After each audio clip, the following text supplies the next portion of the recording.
This is our home. Back off! You can't stop us! I recently lived through a parent's deepest nightmare. Two burly guys in a beat-up pickup smashed right through our garage door, all in the name of enforcing some made-up neighborhood rules. They claimed we were ruining the area's prestige, but the real shocker came when my 13-year-old son stepped up, geared up in his range vest and holding our family rifle, ready to stand his ground. It was the day everything changed for us, and it all started on what should have been a lazy Sunday afternoon. My name is John Harrison. I'm just an average guy in his 50s, working as a financial consultant from home most days. I brew a strong pot of coffee every morning, crack jokes that my son pretends not to laugh at, and try to keep the yard from turning into a jungle. My wife, Emily, is the real brains of the operation. She's a project manager for a local firm, always spotting the little things I overlook and piecing together puzzles before I've even noticed the pieces.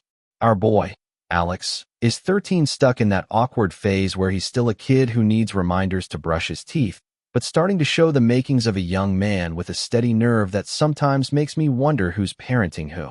We live in a cozy suburb just outside of Austin, Texas, in a neighborhood called Maple Grove. It's the kind of place where the biggest excitement is a stray armadillo digging up flower beds or folks arguing over barbecue recipes at block parties. No homeowners association here. That was deliberate. We picked this spot because we value our independence. A man's home is his domain, not some shared condo ruled by nosy busybodies. We like our quiet life, our privacy. And on that particular Sunday, things were as peaceful as could be. The sun was filtering through the blinds in the kitchen, casting warm patterns on the tile floor. The aroma of fresh coffee hung in the air like a comforting blanket. Emily was at the breakfast nook, scrolling through emails on her laptop with that focused look she gets when she's plotting her next big win at work. Alex was lounging on the rug in the den, tinkering with a model airplane engine, his tools spread out neatly around him. It was one of those rare moments of perfect stillness, no rush, no deadlines, just us being us. I took a sip from my mug, savoring the bitterness, and was debating whether to finally fix that leaky faucet in the guest bath when the world exploded. It began with a distant rumble, something out of place. Not a thunderstorm or a passing semi on the highway. This was closer, meaner, like an engine revving with fury. It built quickly, turning into a roar that shook the windows. I set my mug down, a chill running down my spine despite the warm day. Emily's head jerked up, her eyes meeting mine in alarm. Alex paused mid-turn with a screwdriver in hand. The noise was barreling up our driveway now, way too fast for comfort. Before any of us could speak, there was a deafening crashes symphony of splintering wood, crumpling metal, and shattering glass. The whole house trembled like it had been hit by an earthquake. My coffee mug toppled off the counter, exploding into shards on the floor. For a split second, everything went silent, as if the world was holding its breath. Then came the trickle of debris settling. I was on my feet in an instant, adrenaline surging. My mind raced through wild scenarios. A runaway vehicle? A heart attack behind the wheel? But deep down, I knew it wasn't that simple. Our driveway is a long, winding stretch off the main road. You don't end up in our garage by accident. Emily was right beside me, her hand on my arm. John, what the hell was that? Her voice was steady, but I could hear the edge in it. Stay put, both of you, I said, moving toward the front door. Alex stood up, his face drained of color, but his expression resolute. He nodded once, understanding the gravity without a word. I peeked through the sidelight window, and my heart slammed against my ribs. A battered white pickup truck was embedded in our garage, its front end buried where my tool bench used to stand. Smoke hissed from the hood, and the engine coughed like a dying animal. But it wasn't wrecked beyond mobility. Its tires looked intact. What really set my nerves on fire were the two men climbing out. They weren't stumbling or dazed. They moved with purpose. Big fellas, built like linebackers, wearing dark polo shirts emblazoned with WRCA in bold letters and a cheap-looking emblem on the sleeve. One slammed the door shut with a grunt that echoed unnaturally loud. Then they each reached back inside and pulled out heavy black club nightsticks, or something close. They surveyed the wreckage not with shock, but with a smug nod, like they'd just checked off a to-do list. The The larger one rapped his club against our porch railing clang like a warning bell. I cracked the door, keeping the chain latched, the gap barely wide enough to speak through. You just plowed into my house. What in God's name? Final enforcement, Harrison. The big guy growled, like he was handing out a speeding ticket. He held up a clipboard with our address scrawled on it. We don't answer to you. I shot back. Emily called from behind, her tone icy. Define your authority. He blinked, caught off guard, but leaned in closer, his breath reeking of stale coffee. Open up, or we'll make our own way in. My brain finally caught up. This wasn't random. These weren't cops. They were pretenders in uniform shirts. The logo clicked. Willow Ridge Community Association. Willow Ridge was that upscale gated community over the hill, with McMansions, a private lake, and an HOA infamous for its iron-fisted rules, run by a woman named Susan Reynolds. We'd never signed on with them. Our property was free and clear. The slimmer one, with darting eyes, recited from the paper, Violation 4D2, unauthorized fence design, and 9F7, non-approved shed paint. It sounded like nonsense, hilarious if not for the demolished garage. They knew my name. That detail sliced through the fog. This was targeted. Months back, we'd gotten a glossy letter from WRCA, claiming they were extending oversight to nearby homes to preserve property values. It listed petty gripes. Our chain-link fence wasn't aesthetic. The shed's blue trim clashed with their palette. Even our backyard swing set was unpermitted recreation. I'd fired back a certified letter citing county deeds, no covenants, no jurisdiction. Thought that was the end of it.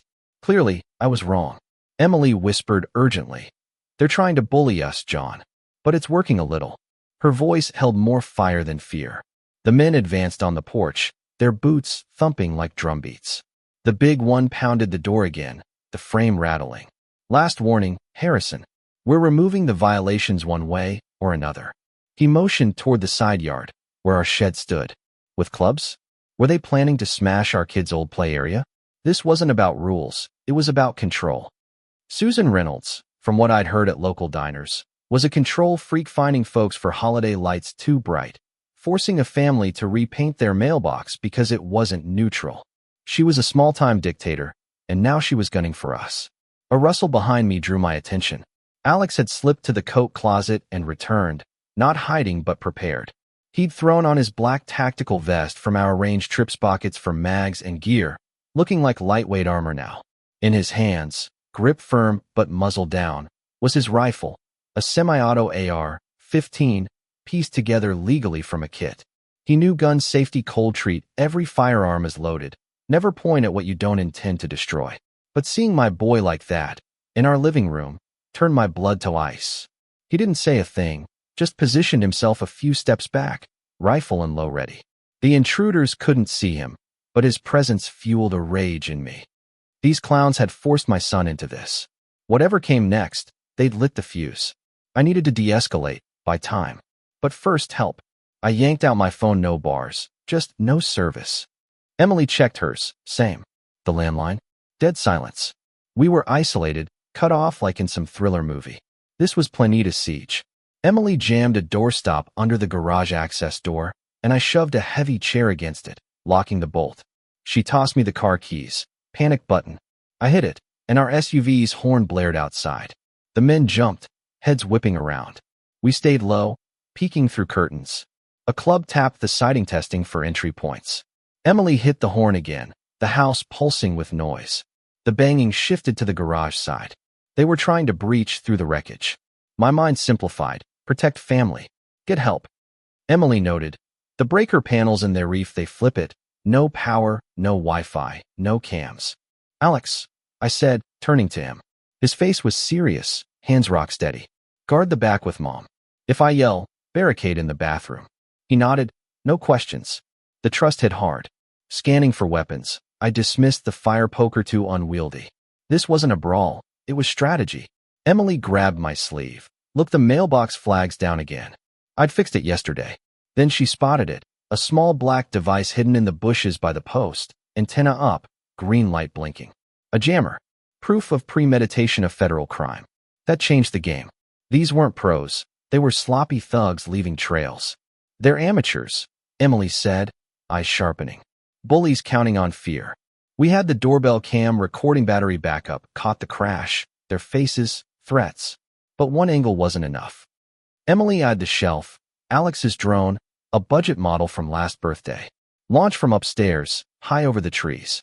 They'll be too focused on the garage. Risky, but brilliant. Alex's eyes lit. I got this, Dad. He handed me the rifle, smooth, transfer and headed up. Emily pulled up the cam feed on her laptop, local save, safe from cuts. I held position, rifle heavy in my grasp. I'm no gun nut, but I respect the right, the skill. Now, it felt like a burden. Crashing echoed from the garage crowbar on the door. Then a faint buzz, the drone airborne. Alex piloted from cover, feed streaming to Emily's screen. Aerial view, truck wreckage, men prying at the door, exposed. They grunted in frustration. The door held, my solid install paying off. One texted, waiting for orders. Stalemate, but fragile. The jammer mocked us, no calls out. Then inspiration, neighbor Bill, 2 doors down, retired telecom guy with a ham radio setup.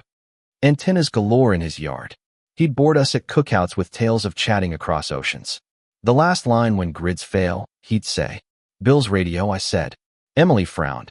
Too dangerous, they'll spot you. I'll go back way low. Their eyes are front. Drone showed them pacing driveway, not rear. Now or never. I passed the rifle back to Alex. Yell if they shift. Slipping out back, heart thundering, I crouched through hedges, across fences. Normal sounds, lawnmower, distant bark felt mocking. Bill's yard, metal forest. He was in his shed, headphones on, fiddling with dials. I tapped, he jumped. John? You look like death warmed over. Gave him the rundown.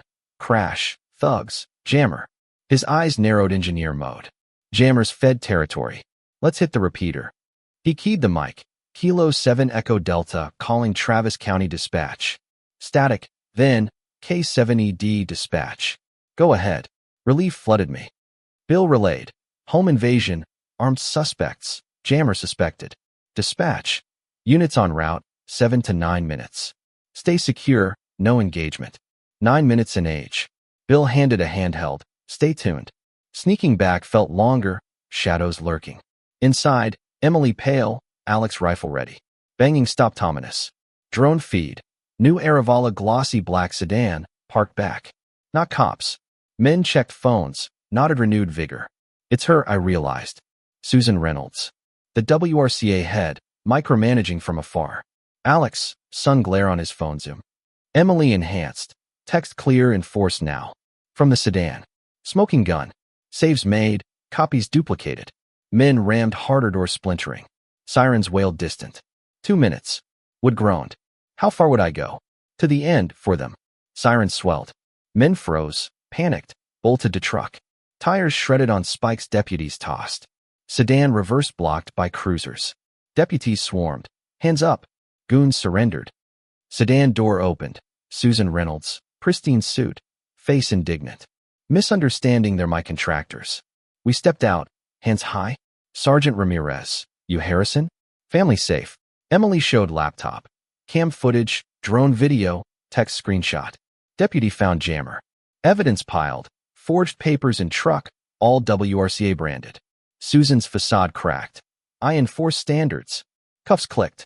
Board members arrived horrified, disavowed her. Apology issued, insurer paid up. Legally, it steamrolled. Goons flipped, detailing Susan's hires for lessons. She pled to assault, conspiracy, jammer felony probation, fines, record scarred. WRCA ousted her, board reformed. We rebuilt. New garage, stronger. I carved a sign. We stand our ground by law, by right, by blood. Alex grew wiser. No boasts, just quiet pride. Our bond. Unbreakable. Home's not bricks, it's us. What do you think? Share in the comments. How far is too far against injustice? Does self-defense justify arming kids? Voice your stance. Let's discuss violence in everyday life.